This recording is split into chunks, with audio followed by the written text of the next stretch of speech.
this point in the match. Well, this is a perfect example about what I was talking about. Goldie's going to take the pace in this match. Right now, he's thinking about what he's going to do next, and in the meantime, he's got a great-looking chin lock on Jason Anderson. Do you remember when you were talking about Pat O'Connor? Do you remember when we had Billy Watson, Kaniski, John Paul Henning, and the Flanagans and all that group out here? Man, we had some big audiences in the ring and the outside of the ring. I mean, they used to have tag team, triple tag teams, and what matches we had. And we'll get some future stars here that are going to be the same as those fellas. Well, that's where fan fantasy comes in as far as I'm concerned. We're getting more cards and letters in that box week after week here at the Silver Dollar. And we encourage anybody to drop by here and check out the CNWA and just drop us a line on who you'd like to see step into the squared circle, because I'll tell you, there's some stars all over the country as well as even in the United States, and international stars like guys like Ben K. Sasaki that are here. And, you know, what's more important than having the fans' input, Ed? I like that angle. I certainly do. We'll do something about that, I don't know, 4 or 5 weeks down the line.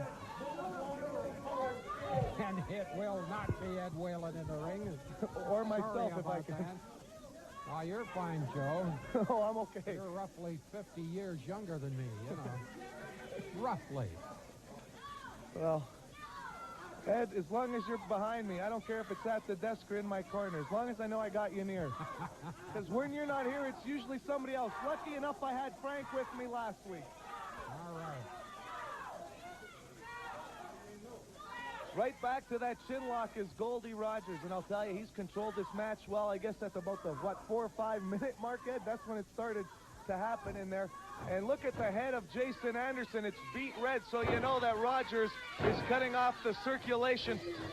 And he takes a big knee now, does Jason Anderson. All right, I've just had a note from Frank that the Fan Fantasy winner will be announced next week. Is that right? Well, and what we're going to do is we're going to draw, Ed, from all the suggestions, and 2 people will get tickets to the Ricky Skaggs dinner show that we're having here April the 7th. All right. So out of everybody's suggestions and ideas, including the one with you and Joe in there as the tag team or whatever, we will give 2 tickets to Ricky Skaggs.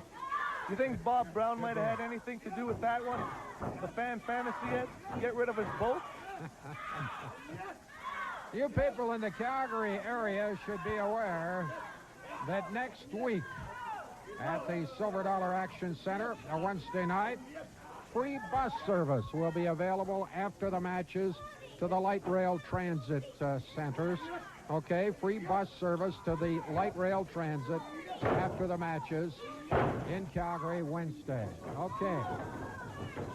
Oh, Mamma Mia, 1, 2. Almost got him. Beautiful cross-body block by Anderson, but he shook himself up. Well, he did on that one, and it's going to take a little bit more than that, I think. Sure, it surprised a guy like Goldie Rogers, but too much experience there to get a 3 count. Well, Goldie's right back on top of him. I think you're right, Ed. I think Anderson might have hurt himself on that cross-body block, and, well, Rogers has been helping him out by choking him over that top rope.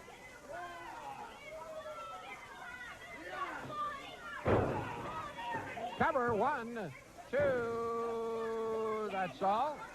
Well, hey, isn't Jason Anderson showing something here? Goldie Rogers has been on top of him, and he's still kicking out. Sure, it was a 2 count, almost 3. But, hey, this young guy knows a victory today over Goldie Rogers would definitely move him up the ladder.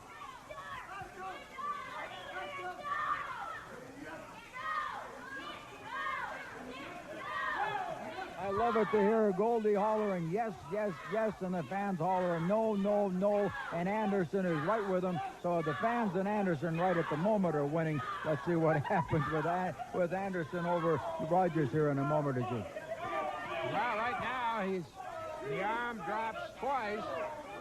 He holds it up there. Well, he would have been counted out. How many guys, you know, like you were calling Ron Ritchie the people's champion, Ed. You know, guys like Ron Ritchie will be able to tell you, Jason Anderson, the same thing. That adrenaline definitely gets pumping when you got the crowd behind you. You know, a lot of times you've seen a guy down and out like Jason Anderson there. I thought Goldie might have worn him down enough for a 3 count, and he started getting that arm going, the blood flowing again, and he had turned things around for a few seconds there. But Rogers, like a cat, he's on top of him again. Jason is going to school right now. It's kind of a tough lesson, I think. Well, Goldie Rogers with a pin like that, and he's been around the game long enough to know you got to hook that leg if you want to really wrap him up.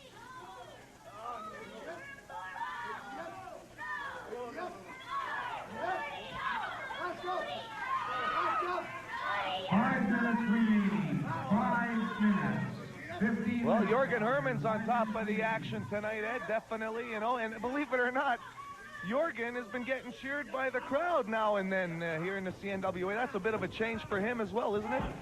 Yes, it is. He's doing a good job. Last week, a little bit of controversy when he called the match that Ron Ritchie was bleeding profusely from the forehead. He said that Ritchie couldn't continue on. Meanwhile, Ritchie had knocked out the Angel of Death. A lot of controversy in that one. And that's a question that I guess a lot of people are going to be talking about, whether or not the Angel of Death. I mean, we hope that there's nothing really wrong with a family member of anybody's family, even the Angel of Death. And if he says he's going to be here next week, hey, you know, I'm going to give him the benefit of the doubt, because that's one match I definitely won't want to miss, Ritchie and the Angel. I hope you're right. I hope he's here. I'm with you. I kind of think he'll be back. Anyway, I also believe in the Tooth Fairy. There you go. Beautiful clothesline. Oh, yes. The old guy's playing it tough, isn't he? And a 2, and that's all. Definitely think Goldie's ego's getting in the way here. He's not hooking that leg. He might have had this match won a while ago, but I don't... Oh, here we go. Duck under. And Anderson, I don't know where he got the steam to even perform a clothesline of his own there, Ed. Just kind of a burst of energy in a desperate situation. He realizes he's in trouble. He finds the energy to throw a drop kick, but he seems to be hurting himself every time he does these things. Well, I think both of them are hurting a little bit here, and yet they're putting on a good show for us. They've got a good match all the way through. We're into the 15-minute mark, and look at the action we've got, and that's what we've been telling everybody is going to happen out here each and every Wednesday night at the Silver Dollar. Watch it now. He's going to pull him over with a suplex. 3 minutes remaining. 1, 3 minutes. 2. At the 17-minute mark, 20-minute time limit. Nice body slam there. He's going up top, Ed. He's going to get up there. Oh, no. Oh, no. He hesitated too long. It allows the man on the mat to make a decision, unless he's out cold, and Goldie was not. You're absolutely right. Rookie mistake. There's the neck breaker. This one might be all over, Ed. Cover. 1, 2. It is. And Goldie Rogers adds to his... Great.